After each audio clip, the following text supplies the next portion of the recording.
Imagine an empire that ruled over 3 continents, lasting more than 6 centuries, influencing millions of lives, and leaving behind a legacy that continues to shape the modern world. The Ottoman Empire was not just a political power, it was a cultural and spiritual force that bridged East and West. But how did this empire rise from a small tribal state? What kept it at the peak of its power for centuries? And most intriguingly, what led to its decline and eventual fall? Today, we'll explore the entire history of the Ottoman Empire, from its mysterious origins to its dramatic conclusion. By the end of this video, you might see the Ottomans in a completely new light. So, stay with me as we unravel this epic saga. The Ottoman Empire began humbly with Osman I, a leader of a small Turkish tribe in Anatolia. Osman's vision went beyond mere survival. He dreamed of building an enduring state. According to legend, Osman had a dream of a tree growing out of his chest, its branches covering the world, a symbol of his future empire's vast reach. Under Osman and his successors, the Ottomans began to expand, capitalizing on the weakening Byzantine Empire. Orhan, Osman's son, captured key cities like Bursa, making it the first Ottoman capital. This wasn't just a military triumph. Bursa became a cultural and spiritual hub, solidifying the Ottomans' Islamic identity. But the Ottomans were far from unstoppable. In 1402, their expansion was brought to a screeching halt when Tamerlane, the great Central Asian conqueror, defeated Sultan Bayezid I at the Battle of Ankara. Bayezid, known as the Thunderbolt for his military prowess, was captured, and the empire seemed on the brink of collapse. Could the Ottomans recover from such a devastating blow, or would their story end here? Following the chaos of Tamerlane's invasion, the Ottoman Empire entered a period of civil war known as the Interregnum.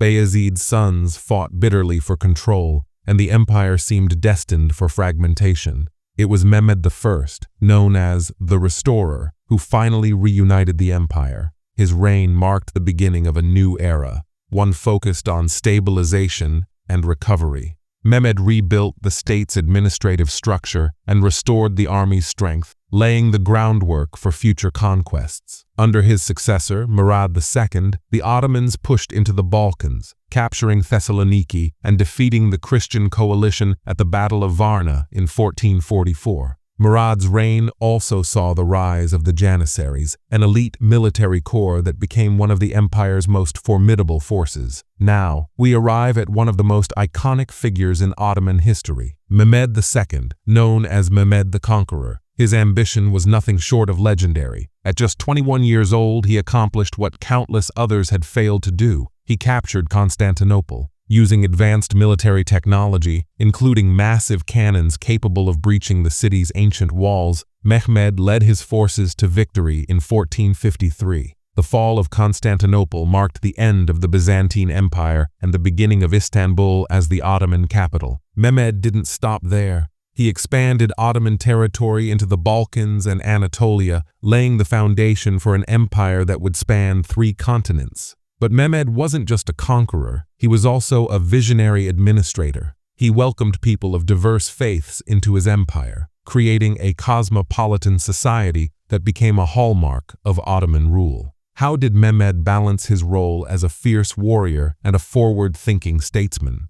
Fast forward to the reign of Suleiman the Magnificent, arguably the most celebrated Ottoman sultan. His 46-year rule is often considered the pinnacle of Ottoman power and culture. Suleiman expanded the empire to its greatest territorial extent, conquering parts of Hungary, Iraq, and North Africa. His military campaigns, including the Siege of Vienna in 1529, demonstrated the Ottomans' might and ambition. But Suleiman wasn't just a conqueror, he was also a reformer. Known as the lawgiver, he restructured the empire's legal system, ensuring justice and equality for all subjects. His reign also saw a flourishing of arts, literature, and architecture. The Suleymaniye Mosque, designed by the renowned architect Sinan, remains a testament to this golden age. Despite Suleiman's brilliance, his reign sowed the seeds of future challenges. What were these hidden cracks in the empire's foundation?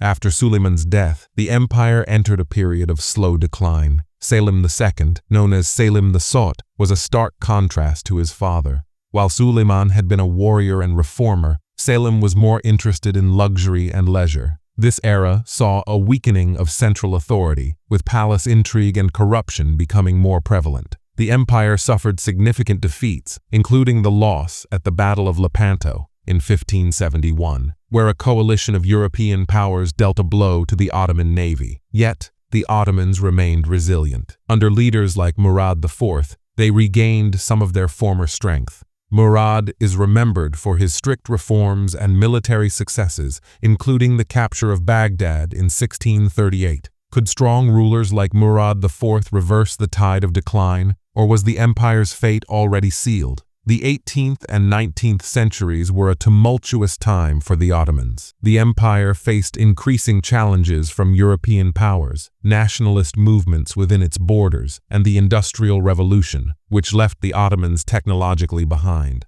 Sultans like Mahmud II introduced sweeping reforms to modernize the empire. The Tanzimat period, 1839 to 1876, brought changes in education, administration, and the military. But these efforts were often met with resistance from conservative factions, weakening their impact. One of the most dramatic events of this era was the Crimean War, 1853 to 1856, where the Ottomans allied with Britain and France against Russia. While they emerged victorious, the war exposed the empire's vulnerabilities and dependence on European powers. With reform after reform failing to halt the empire's decline, what would finally bring the Ottomans to their knees? By the late 19th century, the Ottoman Empire was known as the sick man of Europe. Sultan Abdulhamid II attempted to maintain control through authoritarian measures, but his efforts only postponed the inevitable. World War I was the final nail in the coffin. The Ottomans sided with the Central Powers and suffered devastating losses. The war ended with the empire's partition by the victorious Allies. In 1923, Mustafa Kemal Ataturk abolished the Ottoman Sultanate, replacing it with the Republic of Turkey. The empire that had once ruled over vast territories was now a memory. Yet, the Ottoman legacy lives on. From Istanbul's breathtaking architecture to their culinary and cultural contributions, the Ottomans continue to shape the modern world. The Ottoman Empire's story is a testament to the complexities of power and the impermanence of even the greatest empires. It's a tale of vision, ambition, and resilience, but also of hubris and missed opportunities. As we reflect on their history, one question remains. What can we learn from the Ottomans' triumphs and failures? Could their story serve as a guide for navigating the challenges of our own time? Let me know your thoughts in the comments below. Until next time, this is Historical Veils, where we uncover the past to illuminate the present.